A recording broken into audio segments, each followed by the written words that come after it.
So last Saturday it was my jump day and I went to the gym and I jumped and played basketball for about 5 hours, right? And usually after I would normally be fine when it comes to pain wise, because normally I just go to the gym, I try and jump for a certain amount of hours and I don't usually keep track of how long I'm jumping for, and then after I'm usually fine. This time I wouldn't say I exactly kept track either. I just remember when I came in and when I got out, and that was about 5 hours. But so for most of the time I was thinking that it was gonna be perfectly fine, but then once I was finished with those 5 hours of jumping and playing basketball games, I played about like 2 or 3 fours games, I got some pain in my knee, and it wasn't too bad. It was only like about a 3 out of 10, which is fine. That's not a threshold that is gonna be performance decreasing. But now I have that in mind, that 5 hours is gonna be my limit before I feel some type of pain. So then managing my knee pain, it's mostly just doing isos, and then the day after I also did some very slow squats, about 3 to 4 seconds on the way down and 3 to 4 seconds on the way up. Those are very good for your knee health, and especially since the cycle that I'm on, it is more kind of a lot more specific. So when it's a lot more specific, jumping is going to be very specific, and jumping is going to be the thing that's going to cause the most kind of like pain in your knees specifically, because that's the most thing that's getting the most pressure on it.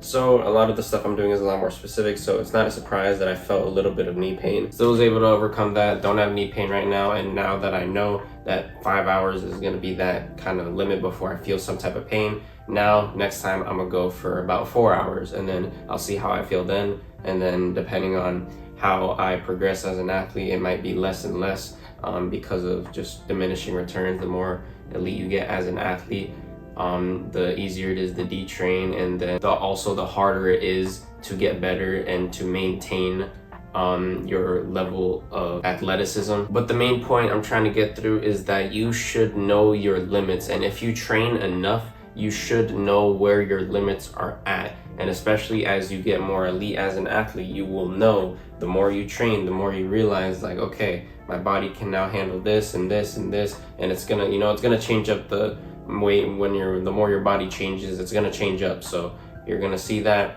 and you're gonna be able to use that to gauge your training and how long you should be doing certain things, and how intense you should be training, how much volume you should be doing, and so forth. So I like to think of it as a line you cross before you feel some type of pain, and then when you feel that type of pain, there's different lines that you cross when you feel more pain and more pain and more pain and more pain, until there's a line that you shouldn't be crossing that will get to injury. So that's when you have to be careful, and that is more of a lesson of discipline and self-control when it comes to how to manage, and also to actually manage, not to give into your impulses to do something fun now that's going to cost you later in the future. And this is why it's important for you to know your body and your limits, because it's going to be very individualized. We're all different. We all have the same bodies, but with different anatomies and different responses to different stimuli. So that's why it's important to know your limits and to know what you can handle, because we're all different. None of us are genetically the same. Some of us are genetically more gifted, some are less gifted. So that's why you have to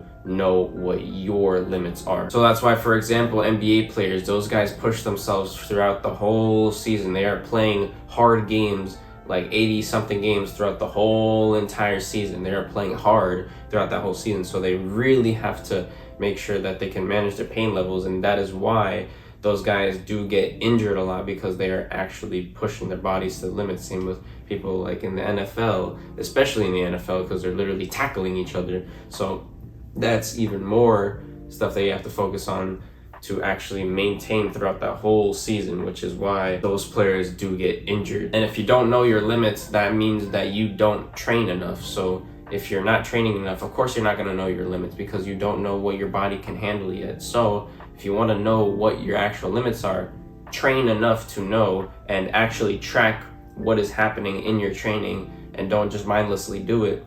Because when you do actually track and like progress and like are conscious about what you're doing, and then you feel some type of pain, you can look back on that and be like, okay, I did this for this amount of time, or I did this something that I shouldn't have done, and then that caused me this pain. So then when it comes to self-control and not giving into your impulses, that is the thing that's gonna be fun now and cost you in the future. Try not to put yourself in that kind of environment to where it's easy to lose that kind of self-control, and it's a lot more tempting to do the fun thing now that's going to cost you later in the future. So try not to put yourself in that environment, because we as humans give into our impulses. So the best way to not give into those impulses is not put yourself in those kind of tempting situations. Like me, I was at the gym, but on this day I would have low rimmed, but I couldn't because it was raining outside. So I went to the gym, and obviously people are gonna be there, so it was a lot easier for me to give in and actually, play a couple of fourth games. But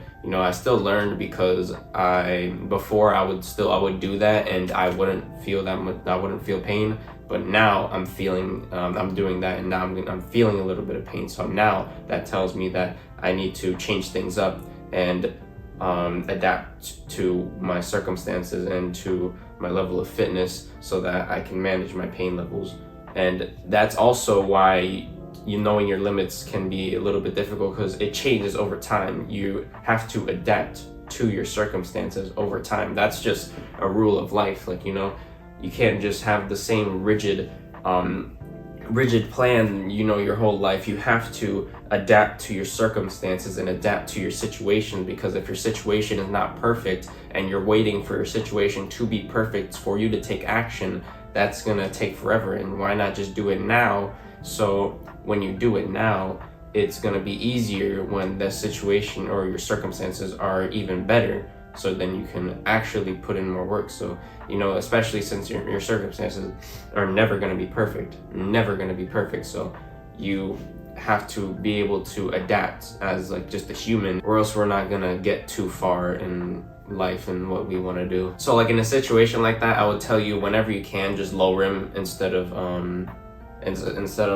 just going to the gym and jumping, especially on that day, because I could barely jump that day. Or I wouldn't say barely, but I didn't make any dunks that day, because I went on the lower side and I still couldn't make any dunks. The thing is, also, I practice my lobs too, and those are very hard to practice. I put in a lot of reps and I still don't get too many. I got one close one I could show you right quick, but that that was the closest one of all of them, of all the bad lobs that I just completely dog shit missed. So if you want to get better, you got to put in the reps, and you're gonna see me still putting in the reps and still putting in the work, and I'm gonna be able to hit those a lot more consistently. And if there's things you can't do what you can. If you can't low rim, go to the gym. If you can't go to the gym, low rim. Or if you can't do either of those, jump in an open space or try and touch something high. It's there's always something that you can do, especially if you really want it bad enough. If you don't want it bad enough, you're not gonna want to do what you can.